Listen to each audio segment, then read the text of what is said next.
What's up, y'all? You kicking it with the Junkyard Dog on junkyarddogs.com. My name is Tony, and I want to welcome you back to the dog house. You know what I mean? So what we're doing this week is we're going to install the rods and the pistons in the Project Mayhem short block. Last time I showed you guys how to install the crank, the main girdle, and the oil pump and oil pump pickup. But in this video, I'm going to show you guys how to install pistons and rods in your engine block effectively and properly. All right, so this is the rod and piston assembly. So these are F2 rods. So these rods, they were actually treated by CryoHeat. So they were cold forged. Basically what that means is that they freeze them and thaw them out, and freeze them, thaw them out. It just makes the rods a lot more stable. And then we had a micro polish and resize and ARP bolts added. And F2 rods are a lot more rigid than the C8 rods that come in the Fox body Mustangs. These rods came from a 95 short block. They could also be found in Ford Explorer short blocks as well, from 96 to 99.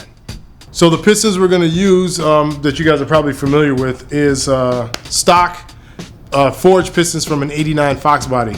TRW had a contract with Ford sometime in the 80s to produce pistons for the 5.0 short block, and they happen to be forged, which will work absolutely perfect with our supercharged setup. All right, so to complete this job, you really need very simple tools. There's nothing complicated in this, okay? So first thing you need is a ring expander, okay, piston ring expander, a feeler gauge, you need a piston ring compressor, a file, a soft rubber mallet or a dead blow hammer, some rubber hose, a 13mm socket, and a torque wrench.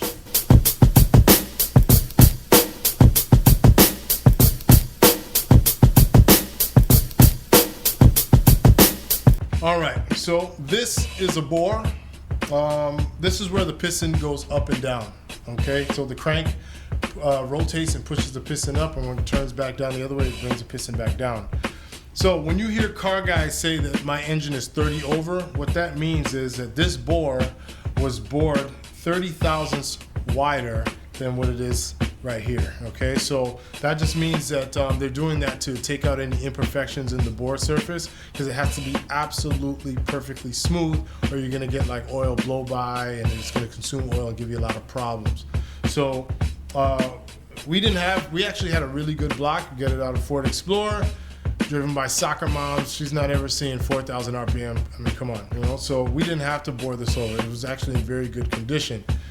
But like I said, if you have like imperfections, like scratches, gouges, you know, maybe you got like a ridge at the top of the bore, you know, things like that, or out of taper, that's what boring 30 over will correct. At that point, you won't be able to reuse the stock pistons. You're gonna have to order aftermarket pistons. All right, so the next thing you wanna do is check your components, okay? So first things first, you're gonna check your piston rings. You wanna make sure that you have all of them in the pack. You know, you're supposed to have 8 first rings, 8 second rings, and 16 of the oil rings, and these oil expanders here, you should have 8 of these as well. So yeah, once you checked out your components, you gotta make sure that you order the right ones for your motor. Our motor is a standard bore, so it's 4 inches. We actually had it home, so it's 4 inches and 4 thousandths, so it's 4 thousandths oversized. The reason why we did that is because since we're supercharging the motor, we need a little bit more space for the rings to expand so it doesn't butt together and, you know, blow up a piston or something. The cross hatch pattern that you see on the cylinder wall here is helped to do 2 things. It's to help the piston ring seal to the wall and also trap just a little thin micro layer of oil to lubricate the rings as well. The purpose of piston rings is to separate the combustion area from the oiling of the cylinder wall. So the top ring keeps the combustion at the top of the piston, while between the second and first ring you get the oiling, okay? And it basically scrapes the oil up and down the cylinder wall so that you can keep it lubricated and your motor will run right. So when your oil is low in your motor, basically what you're doing is you're burning up your bore. You're burning up your cylinder walls. It's another way of talking about your bore, okay? It's called cylinder walls as well. So if you don't have any oil in your car, that's what you're ruining, you know what I mean? So please, guys, check your oil. check the ring for any chips or gaps or any burrs or anything like that. So you're just gonna take your time, just take a look at it, just run your finger across everything. This company makes a really good ring. It's already deburred. It comes marked. Everything is done the way it's supposed to be. So just want to just make sure that it's good to go. You shouldn't just trust things out of the box just because they're new. You should always check them, make sure that they're okay. All right, so the next thing we're going to do is check the piston ring gap. So now that you've checked your components, make sure your rings are okay, you're going to check the piston ring gap. So the reason why you want to do that is because if the gap is too small and the ring butts together, what will happen is once it heats up, it will lock up and actually either break the piston, break the ring, and it's going to malfunction, and your motor pretty much blow up. You're going to have to take it all apart again.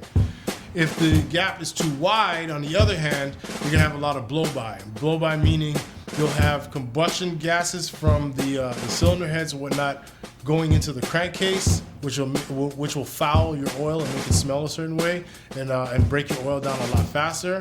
Or oil will escape into the chamber and cause detonation and other wear issues. All right, so we'll just put a little thin layer of oil here on the edge of the piston ring here, just so it doesn't gall the wall. You just really don't want to scratch the walls after all of that.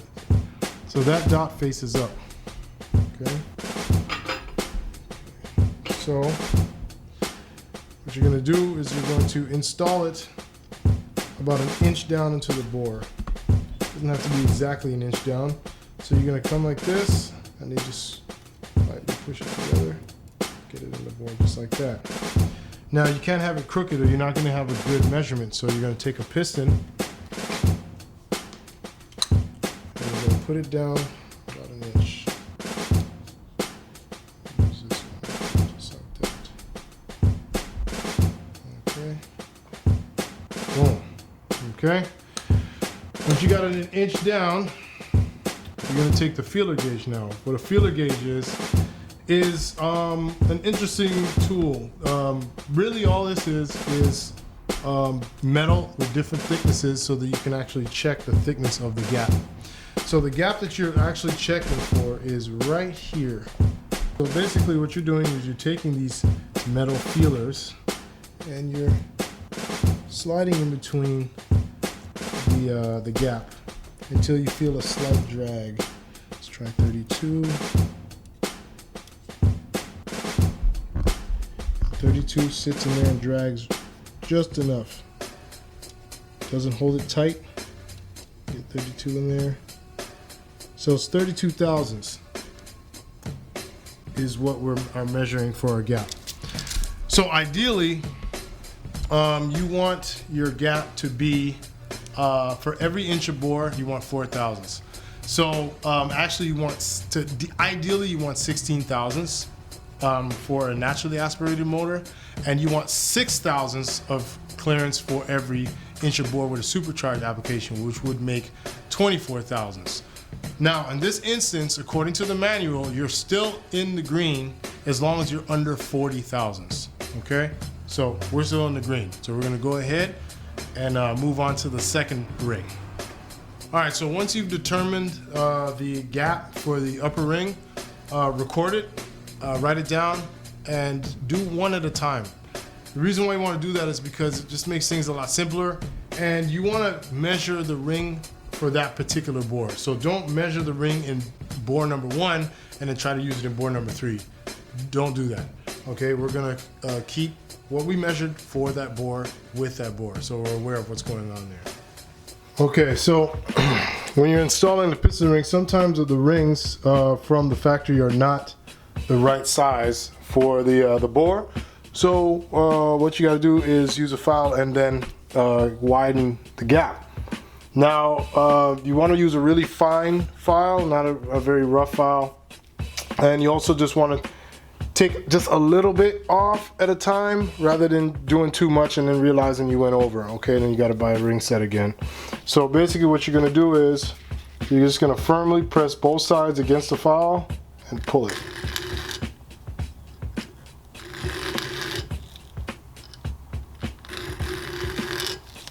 Okay. See, basically you're gonna go like that and then pull it. Okay, you see how the ends now are kind of shiny? Okay, that's me taking off a little bit. Not taking off too much though. Now once you do that, you're gonna remove the file and you can just go ahead and deburr. Now this is something that you want to really be careful with too. So you're gonna go away. Don't go back and forth. Just one direction, okay? Like that. Okay? Don't need to do a lot just to get the edge off. Okay? You just want to get the edge off so that, there you go. Just want to get the edge off so that when it goes into the bore, it doesn't gall the wall with a sharp burr. All right, this piston ring is now ready to go in the bore. All right, so on the piston, there's 3 grooves, right? So that's the top groove for the top ring. That's the second groove for the second ring. And then this is the oil groove. So you gotta make sure that this groove is clean, because you see these holes here? That's where the oil comes through and splashes through to lubricate the cylinder wall. So if there's anything in those holes, you are going to have problems, okay? So you're gonna carefully walk this on the groove, just like that, okay? I'll discuss the positioning of it later, but right now I just want to get them on, okay? Then you have the spacers here, the oil spacers, okay? Now be sure to be careful not to scratch the piston while putting these on. And these right now, they don't have any specific orientation. So what I like to do is I like to put one side in first, start with the bottom.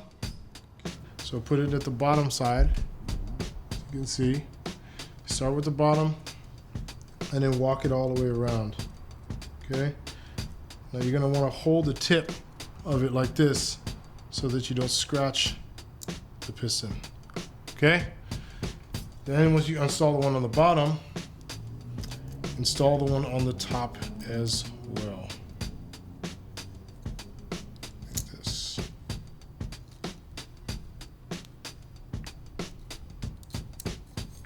And there you have it. Now you're going to take your piston ring expander and you're going to install ring number 2. Don't expand it too much, guys. I've broken piston rings like this in my earlier days. So just go like that. Slightly get it over, just like that, and let it groove right in there, just like that. All right. See how much wider it is? Boom. See that? Okay. It's in there, okay? It's in there, all right? Then you take the top ring, and once again, make sure that the dot's facing upward. Install it like that. And like I said, do not expand it too much, guys. Just enough to get it right over the piston. Be careful not to scratch. Just be gentle, okay? Just be gentle. There it is. All right, so here's your piston rings, they're on there. So now that we've installed the rings, you wanna make sure that you're positioning them right. The reason why you wanna position them right is that you don't want combustion gases to just have a straight path to flow through. So you wanna position them actually totally opposite to each other, okay? So there's 4 rings in total. The top one, the second one, one oil gap ring at the top and another oil gap ring at the bottom. So you want them all facing completely opposite to each other. All right, so now that you've measured your rings and you've installed them on the piston, you're ready to install it. So first things first, we're gonna install these rubber hose on the ARP bolts here. This is to prevent scratching of the bore as you're installing it down into the engine. You also want to rotate the crank so that the journal is furthest away from the bore as possible. I've had it in the past when I was first building motors where I had the journal turned very close to the bore and actually nicked it and damaged it and ruined the crank. So now the top of the piston here has a dot, and this dot faces the front of the motor, okay? With the piston rings, you want one ring facing 10 o'clock. You want the other ring facing total opposite. which I say is 4 o'clock. Okay? Then you want the gap rings here to be at 2 o'clock. And this other ring here at the bottom, where is the gap here? Oh, there it is. At 7 o'clock. So this is a piston ring compressor. So this is basically used to keep the piston rings, as you can see how far out they are from the piston. This is used to keep them squished up into the piston to get it into the bore, okay? This can be kind of tricky if you've never done it before. But basically all you want to do is you want to double check once again all your piston ring positions before you do this. So before we put this onto the piston, you're going to want to kind of liberally put some oil in here. So first and foremost, you're going to take a microfiber cloth, wipe on the inside, make sure there's no dirt. Then you're going to take some fresh engine oil here and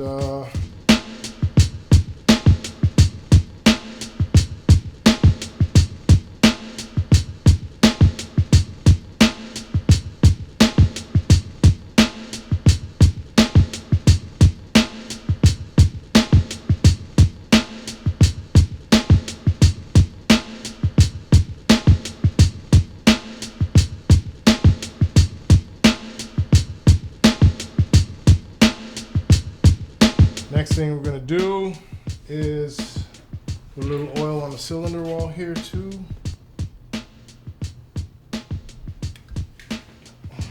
Make a mess here. Lubed, dude. All right, so once you get it to this position here, you can go ahead and slide it on in. Piston right there on the top. Got it first time. Okay. Oil really helps. I can't stress that enough. If you do not put oil in the bore and in the tool, it'll break. It's broken on me before in the past. Like I said, maybe 12 years ago when I first put together a motor. All right, there you have it. Piston in the bore. All right, so there you have it. You got the piston in the bore. All right, we got that. We got away with that pretty easy this time. Sometimes it proves to be difficult. Now, if you have an issue or if it hangs up, like if you see a ring pop out or anything, stop, pull it back out and try again. It's really important to just make sure that you have the piston ring compressor flat against the deck because that'll help you just quickly push it in.